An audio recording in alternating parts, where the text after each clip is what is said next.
हमारा अनशन जारी रहेगा, चाहे हम जेल में हो, चाहे जितना दिन है। तो हमारा अनशन जारी था जेल में जाने के बावजूद। पेंटर नौरंग सिंह जो पीएनएस आवाज करके इनका चैनल है चलाते हैं और अभी ये भूख हड़ताल पे है। देख पा रहे हैं आप, जो है BR अम्बेडकर जी की है और चंद्रशेखर आजाद, दोनों लोगों की तस्वीरें ये लोग दिए हुए हैं, भगत सिंह। तो अभी हम इनसे बातचीत करते हैं और जानने का प्रयास करेंगे क्या कुछ मामला है, क्यों अनशन पे बैठे हैं। बहुत बहुत स्वागत है आपका भी चैनल पे। जी बहुत बहुत धन्यवाद आपका भी और आपके चैनल का भी। ये मुझे बताइए, आप भूख हड़ताल पे क्यों बैठे हैं? ये हमारे ही ग्राम सभा के कोटेदार का लड़का हमारे साथ गुंडागर्दी किया, वो भी किस तरह से कि हमारे ही गांव के कई लोगों का कई बार का राशन यह नहीं दिया था। उसी को लेकर हमारे पास गांव के लोग शिकायत लेकर आए। तो ये 14 जुलाई की बात, तो राशन उनको नहीं दे रहा था जो 3 बार 4 बार का पहले का बात है। तो उसी को लेकर जब हम वीडियो बना के पूछताछ करने लगे तो उस लड़के से, जिसका नाम था राहुल विश्वकर्मा, तो वह सबसे पहले अभद्र भाषा का प्रयोग करता है। फिर भी हम कुछ नहीं बोलते हैं और थोड़ी देर में हमारा मोबाइल छीनने लगता है। और इसमें एक लड़का और था निखिल सिंह, और उसकी माँ भी रहती है। तो हमारा मोबाइल छीनने लगते हैं सब और हम मोबाइल बचाने लगते हैं। तो हम मोबाइल बचाव में लगे रहते हैं और वो सब हमको मारने लगते हैं हमारे मोबाइल को छीनने के तौर पे, और अंत में मोबाइल छीन भी लेते हैं। और मोबाइल छीन के घर में ले जाके मोबाइल को ये तोड़ देते हैं। आप मोबाइल की स्थिति देख सकते हैं। तो ये कहीं न कहीं इसलिए करते हैं कि जो भी रिकॉर्ड हमारे मोबाइल हो वो कुछ दिख नहीं पाएगा, समाप्त हो जाएगा। तो ये तो वो लोग कर लिए, मार भी लिए और मोबाइल छीन के फोड़ भी दिए, वज्रवास का प्रयोग जो भी करना था कर लिए। अब इस बात को लेकर जब हम थाना अध्यक्ष जी के पास गए ऐरौली, तो जो दरखास्त हम लिखे थे उसमें 15 लोग का हस्ताक्षर था और ये जो हमारे साथ घटना घटी थी उसका रिकॉर्ड दूसरे के मोबाइल में था, क्योंकि एक लड़का यहाँ से वीडियो बनाया था। तो बड़ी किस्मत की बात कि उस वीडियो के जरिए एक साबुत मिल गया लोगों को दिखाने के लिए। तो वो हस्ताक्षर 15 लोगों का हमारे दरख्वास्त पे और साथ ही यह वीडियो यह लेकर थाना अध्यक्ष ऐरौली बाजार हम गए थे।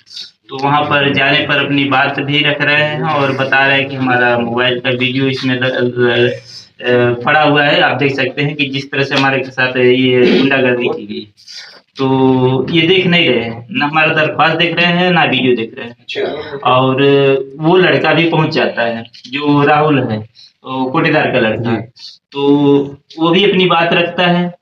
तो उसकी बात को सुन के और हमारी बात सुन के हमारा सबूत नहीं देख रहे हैं, हम ना वीडियो देख रहे हैं ना दरख्वास्त दे रहे हैं, बस दोनों को, उसको भी और हमको भी उठा के बंद कर दिया। अब तभी हमारे मन में संदेह हो गया कि लगता है ये थानाध्यक्ष भी बिके हुए। तो हम सोचे कि लगता है यहाँ से कुछ होने वाला नहीं है। तो उस समय तो जमात पे चले आए घर पे। तब उसके बाद हम ये जो अनशन की प्रक्रिया आज कर रहे हैं, तो पहले भी अनशन हम कर चुके हैं बहुत सारा। तो हम सोचे गांव की इतनी बड़ी समस्या है और अपने गांव में ये बड़ी समस्या अगर इस तरह से रहेगी तो लोग भी कहेंगे कि भाई अपने गांव की एक समस्या नहीं लड़ पा रहे हो और दूर दूर तक जा रहे हो लड़ने के लिए। तो यही सोच के हमारे मन में ये बात आई, सोचे कि भाई ये जरूरी है इसका फैसला करना। तो अनशन पर बैठ के इसलिए क्योंकि बारी बारी से अधिकारियों के पास जाने में हमको जिसे दिक्कत होती है, तो हम सोचे कि सबके पास सूचना भिजवा देते हैं अनशन के तौर पे। हाँ, उसमें लिखा भी है जो भी समस्या है, अगर उसमें डेट भी डाले कि 5 अगस्त तक अगर हमारी सुनवाई नहीं होती, हमको न्याय नहीं मिलता है, तो हम 6 अगस्त को अनशन पर तो सूचना सबके पास भिजवा देते हैं।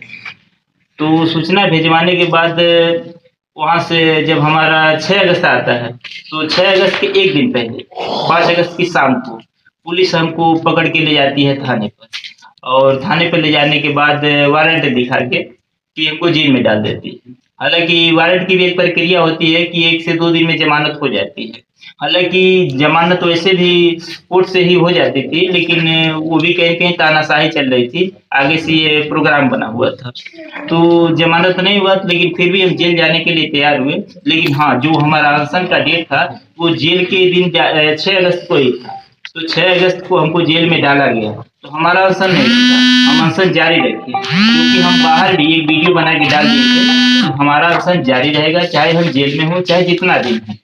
तो हमारा अनशन जारी था जेल में जाने के बावजूद।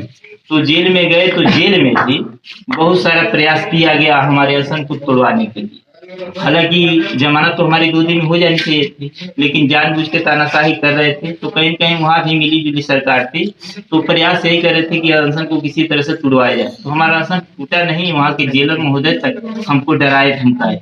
अंत में उस दिन जिस दिन हमको आना था, तो इसी 5 दिन रहने के बाद भी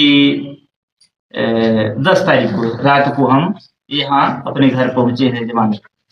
तो आने के बाद उसी अनशन स्थल पे जहाँ पर हम बैठे हुए हैं, तो वहीं पर आकर अब तुरंत आज सुबह अपना जो भी बैनर पहले से बना के रखे हुए थे, हम लगा के अपनी जगह पर बैठे हैं, क्योंकि अनशन हमारा अभी भी जारी है। कब तक जारी रहेगा अगर सरकार नहीं सुनती आपकी? तो भाई सरकार नहीं सुनती है तो अनशन का ये प्रक्रिया है, ये हमारी जान के साथ ही जाएगी।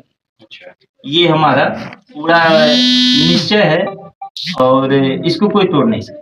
बस यही सोचिए। अब आप कानून व्यवस्था को लेकर सोचिए कि एक इंसान, मात्र छोटा सा सवाल है कि राशन क्यों कम मिल रहा है, राशन मिल क्यों नहीं रहा, उसको लेकर कर एक आम नागरिक को जेल तक पहुंचाया जाता है, थाने पे ले जाया जाता है। एसओ साहब, अब कानून व्यवस्था पे आप कैसे विश्वास करेंगे?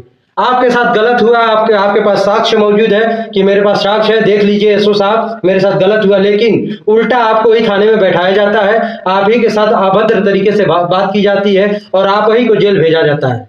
ये कानून व्यवस्था है हमारे उत्तर प्रदेश की।